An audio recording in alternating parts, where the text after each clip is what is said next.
Hey everybody, I just want to make this video about the new iPadOS 16 because I feel like this is one of those moments when we get a glimpse of perhaps what's coming with some of our apps and things. So, what the big thing about this, of course, is some of the new features that we have in terms of creating a more desktop-like experience. So, for instance, I can just pull this over a little bit, and at the same time, then run both GarageBand, say, and my iCloud folders. So this is super nice because having both of these things open means I can now just real easily drag in audio from other places, and it's going to be a lot more like a desktop experience. Um, there are still certainly some weird things about this. And so sometimes when using this new Stage Manager feature, there are some issues. Like right now, that other piece has just disappeared over there. And so sometimes they're there and sometimes they're not. But there is a lot of promise with this. So I feel like that there's so much we can do. Let's drag both of those out. And so now I can, switch back and forth, but then that one just disappears. It's a little buggy, but we're now able to do all of this work with, resizable windows, having multiple apps open simultaneously. I think that there's so much promise with this. Let's open up one that I was super impressed was just working really fluidly here, which is Google Earth. And we could do that in a windowed environment. So, we pull this one out. Now I've got the 3 different apps running here. And I can resize a little bit if I want to. So I could pull this around, be looking at it, go over to the web, look at some stuff, have a photo here that I'm doing something with.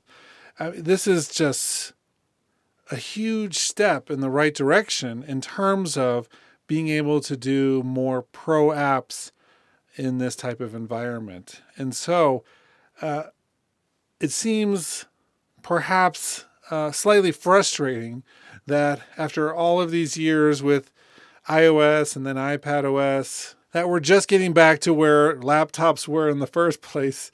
So I think that I don't know if it's irony or just something that's stupidity or something, but it is nice to know that these devices, which are so powerful, that we can start running them a little bit more like we want. So the next thing, of course, that I want to figure out is if there's any new audio features in the OS operating system for the laptops and desktops, Ventura, see if they have any new audio features. I'm going to install that beta. This is all still beta on one of my laptops that can handle it.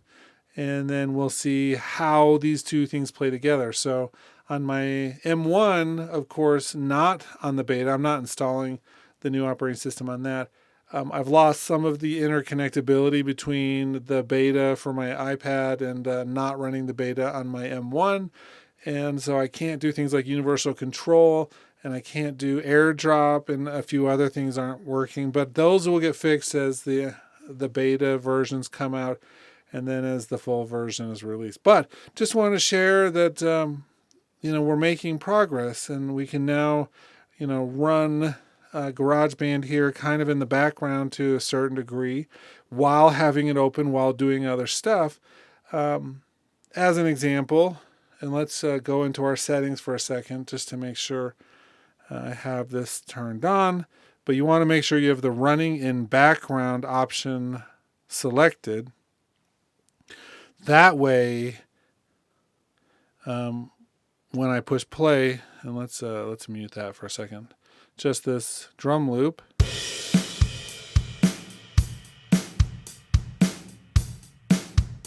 And I'll mute that for a second. But we could play that We could have our note app taking notes and move it around and go back and forth and have this playing the whole time in the background. If we want, we can really easily just pull this back into full screen and keep on working on it.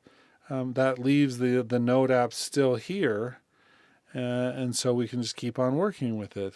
And so between all of these, I think that there's a lot of really cool things that we can do with it.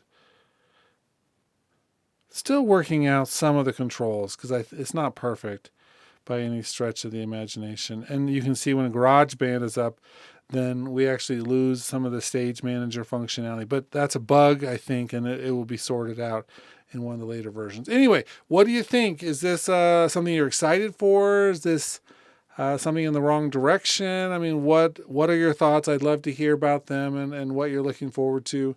That's it for this short video. See you in the next one.